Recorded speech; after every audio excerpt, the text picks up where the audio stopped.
नमस्कार, मैं हूं बालकृष्ण थरेजा। आप देख रहे हैं डेली लाइफ। आइए शुरुआत करते हैं आज के समाचारों की। सांसद निहाल चंद मेघवाल ने गुरुवार को जिला परिषद कार्यालय में समन्वय एवं निगरानी समिति की बैठक ली। बैठक में उन्होंने बकाया पड़े कार्यों को शीघ्र अतिशीघ्र पूरा करने के निर्देश जारी किए। जिला समन्वयक एवं निगरानी समिति की बैठक गुरुवार को सांसद निहाल चंद की अध्यक्षता में जिला परिषद सभागार में आयोजित की गई। बैठक में जिले भर के अधिकारियों को सांसद ने निर्देश दिए कि अगली मीटिंग तक जिले में कोई भी कार्य अधूरा नहीं रहना चाहिए, सभी कार्य त्वरित गति से पूरे किए जाएं। उन्होंने कहा कि जो काम पूरे हो गए हैं उनका कार्य पूर्णता प्रमाण पत्र प्राप्त किया जाए, क्योंकि कार्य पूर्णता प्रमाण पत्र के बगैर कोई भी कार्य पूरा नहीं माना जाता। कार्य पूर्णता प्रमाण पत्र नहीं होने पर संबंधित अधिकारी के खिलाफ कार्रवाई की जाएगी। कार्य पूर्णता प्रमाण पत्र होने पर ही काम पूरा माना जाएगा। सांसद ने कोविड-19 के द्वारा पूर्व में किए गए व वर्तमान में किए जा रहे कार्यों को लेकर जिले भर के प्रशासनिक अधिकारियों की सराहना करते हुए कहा कि अधिकारी भविष्य में भी सतर्क रहकर कार्य करें, किसी भी तरह की कोताही न बरतें। उन्होंने कहा कि हनुमानगढ़ क्षेत्र कोविड-19 से काफी हद तक बचा हुआ है, यह महामारी और ज्यादा न फैले, इसके लिए आवश्यक कदम उठाए जाएं। बैठक में एसपी राशि डोगरा, जिला परिषद सीईओ परशुराम धानका के अलावा जिले भर के उपखंड अधिकारी व सभी विभागों के संबंधित अधिकारी मौजूद थे। बैठक के दौरान जिला कलेक्टर जाकिर हुसैन ने सांसद को विश्वास दिलाया कि विभिन्न योजनाओं के तहत अधूरे पड़े काम शीघ्र ही पूरे कर लिए जाएंगे और उनका पूर्णता प्रमाण पत्र प्राप्त कर लिया जाएगा। उन्होंने कहा कि जिले में राज्य सरकार के निर्देशानुसार 15 दिनों तक कोविड-19 विशेष जागरूकता अभियान चलाया गया। अभियान के तहत कोरोना संक्रमण से बचाव के लिए लोगों को मास्क पहनने, बार बार साबुन से हाथ धोने, स्वच्छता का ध्यान रखने व सार्वजनिक स्थानों पर नहीं थूकने सहित अन्य सावधानियां बरतने के लिए जागरूक किया गया। इस कारण हनुमानगढ़ में कोरोना ज्यादा नहीं फैल पाया। उन्होंने कहा कि बाहर से आने वाले लोगों की वजह से पिछले कुछ दिनों में इस बीमारी में इजाफा हुआ है। इस महामारी की रोकथाम के लिए जिला प्रशासन पूरी तरह से सजग है। इसके पूरे प्रयास किए जा रहे हैं कि आमजन को इस महामारी से बचाया जा सके।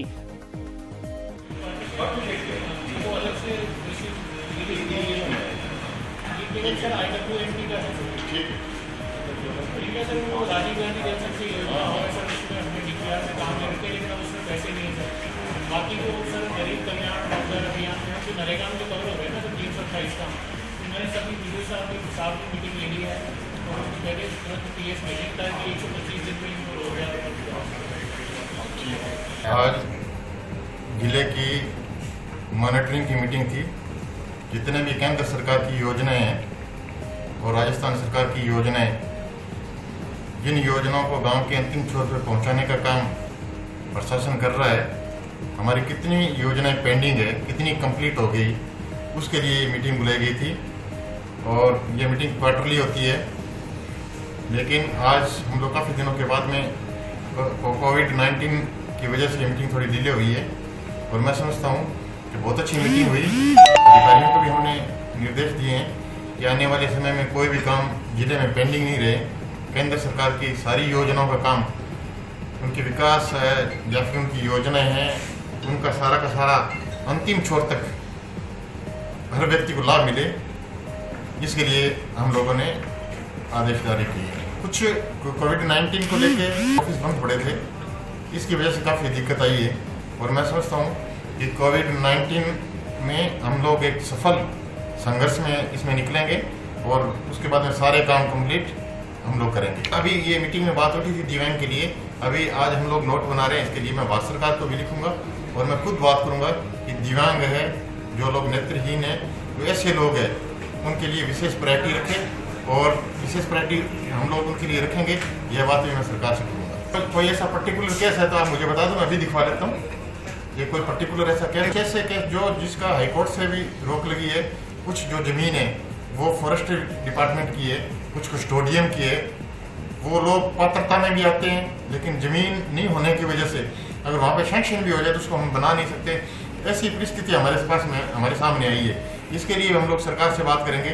और पर्टिकुलर ऐसे कोई केस है जो आप बता रहे हैं, अगर आप मुझे बताएंगे तो मैं तुरंत अभी अपने अधिकारियों से बात करके उसका हम लोग विस्तारण करेंगे। मेरे ध्यान में है नहीं। अगर मैं सुशील गोतारा जी से बात करूँगा, मेरे ध्यान में नहीं है। लेकिन ऐसा कोई मामला है तो उसको मैं व्यक्तिगत रूप से देखूंगा। आज जब ये मीटिंग थी, मीटिंग से पहले मुझे बताया होता तो सब हमारे अफसर थे, उनसे मैं बात करता और कोई काम पेंडिंग नहीं रहे, ऐसी कार्रवाई हम लोग करते।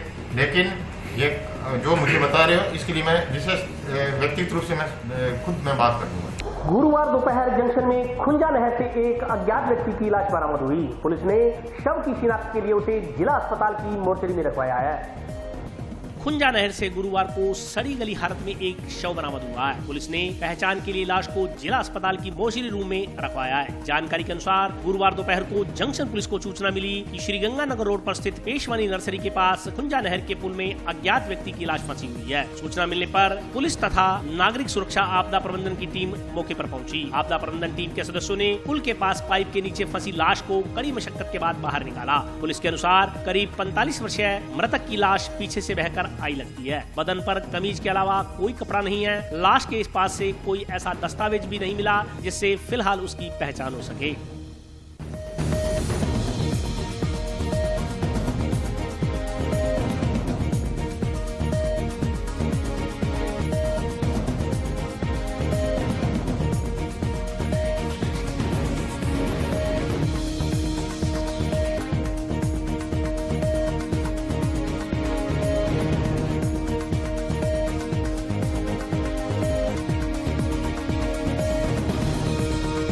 हमें सूचना मिली कि ये मक्कासर के पास नहर में डेड बॉडी पीछे से आई है। सूचना मिलते ही हमारी टीम कलेक्ट्रेट नागरिक सुरक्षा से रवाना होते ही मौके पर पहुंच लिया। डेड बॉडी निकालने के लिए हमें प्रयास कर रहे हैं, डेड बॉडी निकालने के। हमारे सर कार्य ये क्या है कि नागरिक सुरक्षा आपदा किसी भी प्रकार की हो, जैसे कि बाढ़ हो, कोई भूकंप हो, कोई आगजनी हो, या कोई जैसे कोई या कुएं में कोई गिर गया हो, या कोई नहर का कोई डेड बॉडी निकालने के लिए हमारी 24 घंटे टीम कलेक्ट्रेट कंट्रोल रूम हमारा 24 घंटे हमारी टीम तैयार रहती है। जब भी किसी प्रकार की कोई भी दुर्घटना या कोई भी आपदा की कॉल आती है तो हमारी तुरंत टीम रवाना होती है। ये अपने वार्ड पास से खुंजा वार्ड नंबर 2 पर किसी ने टेलीफोन किया तो थाने पुलिस में खुंजा नहर के पास पेशवानी नर्सरी के पास पुल में कोई डेड बॉडी फंसी हुई है। तो सूचना पर मौके पर आए, आपदा बुलाया, पुलिस को करवा दिया।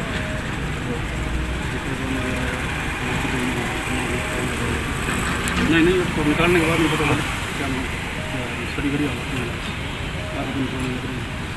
जिला अस्पताल में इलाज के लिए आने वाले मरीजों को बेहतर सुविधाएं नहीं मिल पा रही।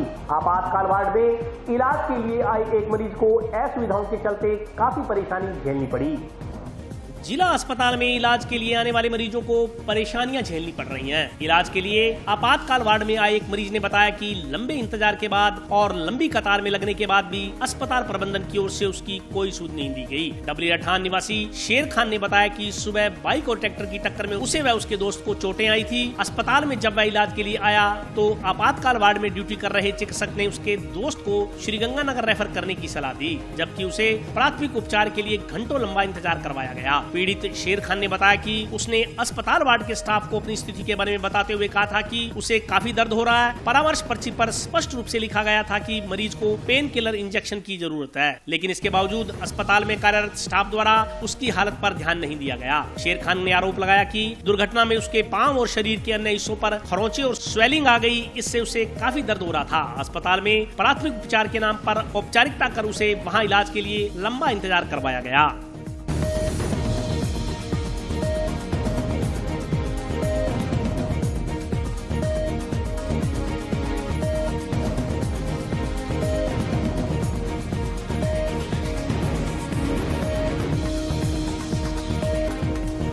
सर सुबह एक्सीडेंट हुआ है, 2 जनों का, एक जने को गंगानगर रेफर कर दिया और मेरा कोई ट्रीटमेंट नहीं हुआ। मेरे दर्द हो रहा है, ये देखो, ना ही कोई टीका लगा ना कुछ लगा।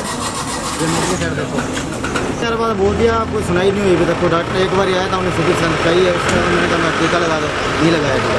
मैं दर्द से मर रहा हूँ। डॉक्टर के नीचे मैं एक्सीडेंट हो रहा था मोटरसाइकिल का।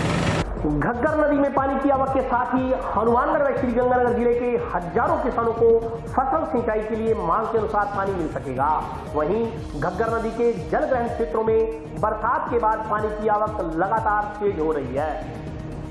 घग्गर नदी बेल्ट में पानी की आवक से नदी से सटी जमीन के किसानों में खुशी की लहर है। घग्गर नदी में 3000 क्यूसेक पानी छोड़ा गया है। गुरुवार को नदी का जलस्तर बढ़कर करीब 2300 क्यूसेक तक पहुंच गया। बारिश नहीं होने के कारण जहां एक तरफ किसानों की फसल खराबे को लेकर चिंताएं बढ़ी हुई थी, वहीं घग्गर में पानी की आवक से कुछ राहत मिलने की उम्मीद है। किसानों का कहना है कि बारिश की कमी के चलते फसलों के खराब होने की आशंकाएं उत्पन्न हो गई थी। घग्गर में पानी आने से खेतों में फसलों को पर्याप्त पानी मिल पाएगा। वहीं नदी से कुछ दूर खेती करने वाले किसानों ने बताया कि पानी आए चाहे ना आए, इसका उन्हें कोई लाभ नहीं मिलेगा। किसानों ने आरोप लगाया कि जल संसाधन विभाग के अधिकारियों की कथित मिलीभगत के कारण उनकी जमीनों तक पानी नहीं पहुंच पाता। उल्लेखनीय है कि सेम नाला में 800 क्यूसेक पानी चलाया जा रहा है। घग्गर नदी के जल ग्रहण क्षेत्रों में बरसात के बाद पानी की आवक लगातार तेज हो रही है। इससे नाली बेल्ट में पानी की आवक और ज्यादा बढ़ने की संभावना है। हनुमानगढ़ व श्रीगंगानगर जिले के हजारों किसानों को फसल सिंचाई के लिए मांग के अनुसार पानी मिल सकेगा। वहीं भूजल स्तर में बढ़ोतरी होने से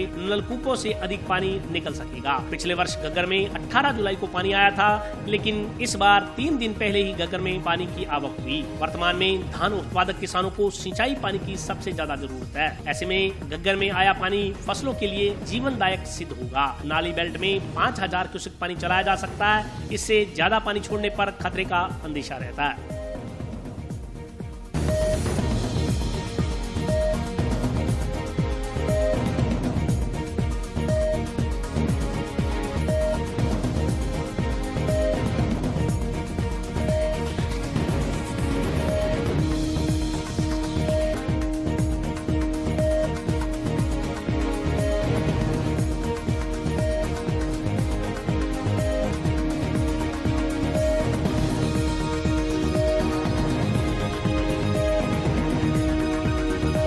घग्गर के नदी में पानी का ऐसे सुविधा होगी। और ये चावलों में पानी, जैसे सूखा खेत पड़ा है, सूखे खेत में पानी लगेगा और चावल लगेगा, उसके लिए फायदा है। तो उसके लिए बहुत फायदा है। फार्म में पानी जाएगा, पशुओं को है फायदा हुआ है। हर साल आता है, इसी वक्त आती है। बारिश नहीं हो रही है तो अब क्या करा जाए। अब तो बारिश का पानी यही आ रहा है, पीछे से आ रहा है बारिश का पानी। किसके खेत नेड़े पड़ता है उसको लाभ है, जो आगे बढ़ता है उनका सब खाले खुले सब डाल रखे, कोई किसी को खाला देता नहीं है। पत्थर है जिसमें सरकार की और पटवारियों की इनकी कमी है। अब धान वो रखा है हमने, उस तरह नुकसान हो रहा, कम निकलेगा धान। और इसका यूरिया खाद और कम डालनी पड़ती है। फटान अच्छा लेता है, धान ताड़ियाँ अच्छी बनाता है। इसमें क्यों कीड़ा पड़ने लग जाता है, स्प्रे ज़्यादा करनी पड़ती है। बरसात होगी तो कीड़ा कट होता है।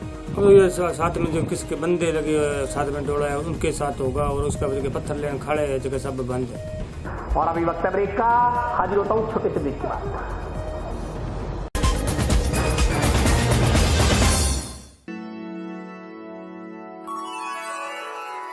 यूं तो कई बार मुझे हंसते देखा है,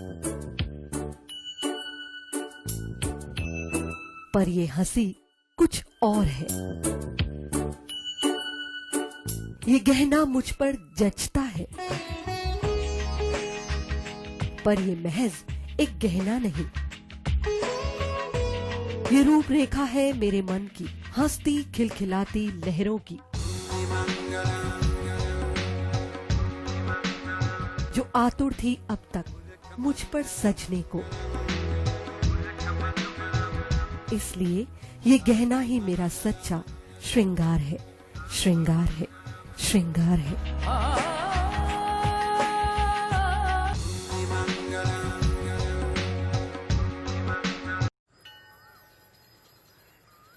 अरे बबलू, लॉकडाउन खुलते ही टहलने निकल पड़े।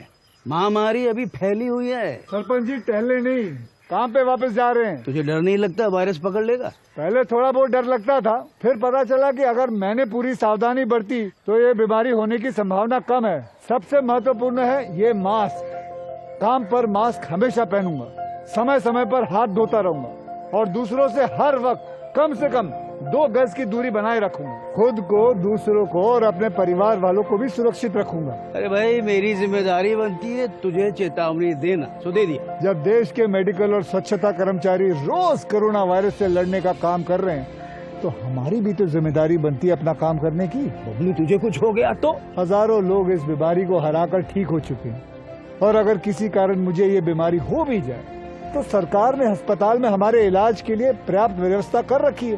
ये घबराने का वक्त नहीं, एक दूसरे का हौसला बढ़ाने का वक्त है। अरे ऐसे क्या देख रहा है, तू काम पे जाएगा, मैं नहीं जाऊंगा, नाक नहीं कट जाएगी मेरी। चलो मास्क। हाँ मास्क मास्क। अरे नाक तो ढक लो।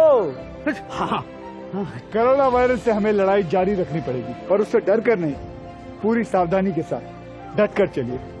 रुकी जिंदगी को आगे बढ़ाएं, देश को आत्मनिर्भर बनाएं। जय हिंद।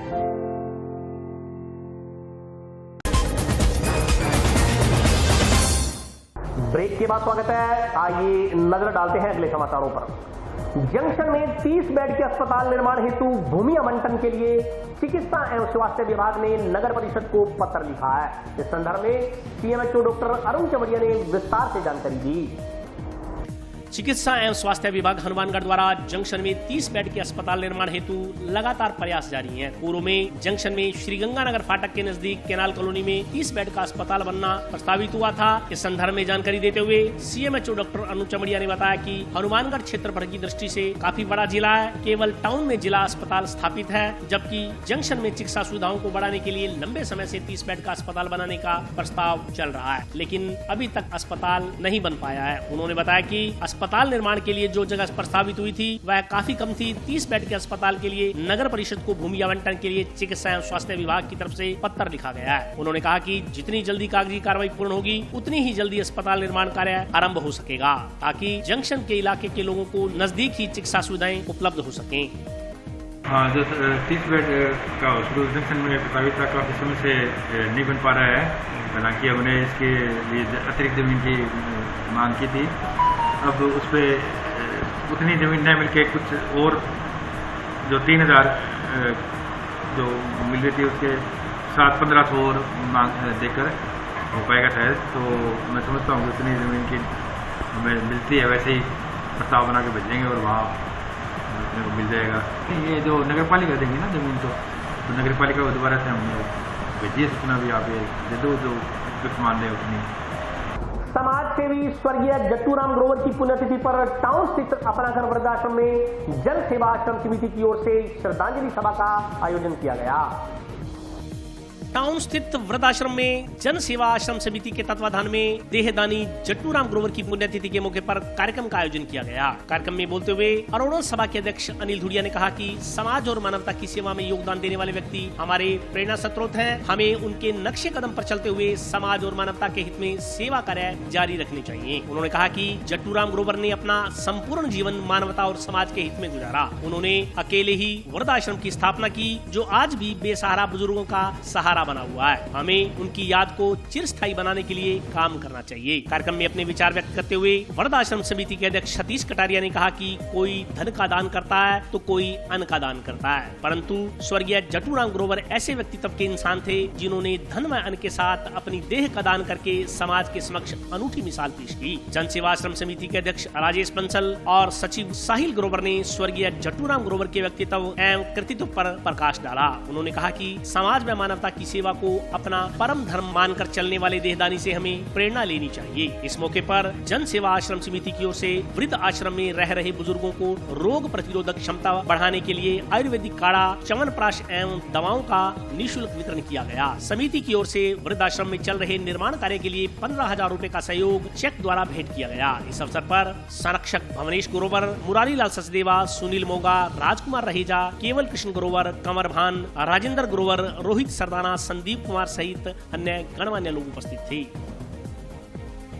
आज अपना घर वृद्धाश्रम में श्री उदयजी ग्रोवर परिवार द्वारा अपने पिताजी की पुण्यतिथि के अवसर पर वहाँ अपना घर वृद्धाश्रम में बुजुर्गों के साथ बैठ के हॉल में हवन का प्रोग्राम किया गया। पहले शांति के लिए हवन किया गया, उसके बाद में सभी परिवारजनों ने मिलके अपना घर वृद्धाश्रम के लिए 15,000 रुपये का एक चेक इन्होंने वृद्धाश्रम के नाम दिया, ताकि यहाँ पे वृद्धाश्रम में बुजुर्गों की सेवा की जा सके और वहाँ पर साफ सफाई करके और इसको विधिवत रूप से बढ़िया तरीके से चलाया जा सके। मैं श्री ग्रोवर परिवार का बहुत बहुत धन्यवाद करता हूँ। और ये हर वर्ष की तरह अपने यहाँ अपना घर वृद्धाश्रम में अपने पिताजी की पुण्यतिथि का प्रोग्राम करते हैं। कोरोना काल को देखते हुए इस प्रकार इस बार शॉर्ट बुक में प्रोग्राम किया गया और हवन किया गया। मैं उसको बहुत बहुत धन्यवाद करता हूँ। आज श्री चित्तूराम जी ग्रोवर की 11वीं पुण्यतिथि के लक्ष्य में अपना घर वृद्धाश्रम में हवन का प्रोग्राम किया गया और वृद्धाश्रम की सफाई के लिए और मार्बल की सफाई और मशीन वर्क किए जाने के लिए 15,000 रुपये का ग्रोवर बंधुओं और जन सेवा समिति की तरफ से प्रदान किया गया है। राष्ट्रीय शहरी आजीविका मिशन के तहत स्ट्रीट वेंडर्स के लिए 10,000 रुपए की सहायता राशि हेतु ऋण आवेदन की प्रक्रिया आरंभ कर दी गई है।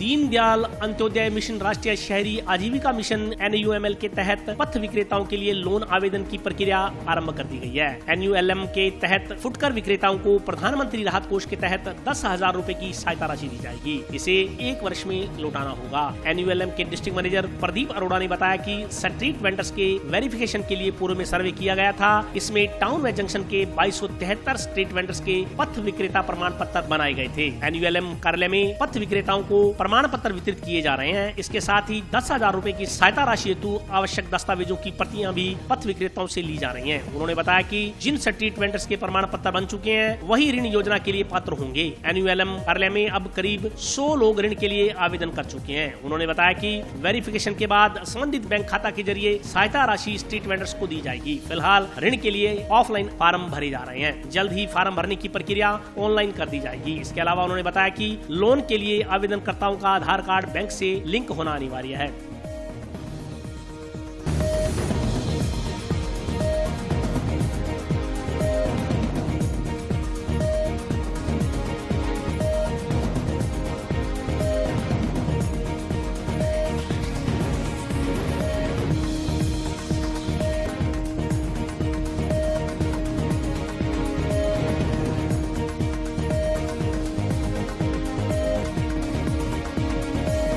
लोन का आवेदन ये है कि जैसे 2016 के अंदर स्ट्रीट वेंडर की जो सर्वे हुई थी उसमें 2273 नाम टोटल हनुमानगढ़ जंक्शन और टाउन के निकल करके आए थे। 2273 के स्ट्रीट वेंडर के कार्ड और उनके प्रमाण पत्र फुटकर प्रमाण पत्र जो हैं वो बन करके तैयार हैं। हम उसको डिस्ट्रीब्यूट कर रहे हैं। उसके लिए एक 50 रुपये का स्टाम्प जिसके ऊपर एक कुछ शर्तें लिखी रहती हैं और एक आधार card, Jan Aadhaar card, bank copy वगैरह जो भी डॉक्यूमेंट्स रिक्वायरमेंट है वो ले करके हम उनको कार्ड दे रहे हैं। कार्ड लेने के बाद में उस कार्ड की फ़ोटोकॉपी सिर्फ लोन के लिए 10,000 का जो लोन आए हुए है PM स्वनिधि के अंतर्गत उसका फॉर्म फिल कर रहे हैं। उसका फॉर्म अभी ऑफलाइन भरा जा रहा है, लेकिन ऑनलाइन उसको जब भी 2-4 दिनों में उसको भरेंगे तो उनके आधार के साथ मोबाइल का लिंक होना ज़रूरी है। जिस दिन उनका आधार के साथ मोबाइल लिंक हो जाएगा उसी दिन हम लोग उसको ऑनलाइन भरेंगे। ऑनलाइन भरने के बाद में उसका ऑटोमेटिकली किसी न किसी बैंक में उसका 10,000 रुपये का लोन पास होगा और साथ में उसको 1 साल के अंदर उसको मिनिमम ब्याज पे सिर्फ 7% या 5% ब्याज पे उसको 1 साल में रिटर्न करना है। पात्रता जैसे 2016 में जो सर्वे हुए थे उसके अंदर जो स्ट्रीट वेंडर हैं उनके जो कार्ड बने हुए हैं वो कार्ड ही उनकी पात्रता है। ये काम धीरे धीरे मतलब चढ़ता जा रहा है सिरे और लगभग 100 आदमियों को हम लोग कार्ड दे चुके हैं और 100 आदमियों के हम लोग लोन के फॉर्म भर चुके हैं। और आज के लिए बस इतना ही। कल फिर हाजिर होता हूं नए समाचारों के साथ। तब तक के लिए नमस्कार।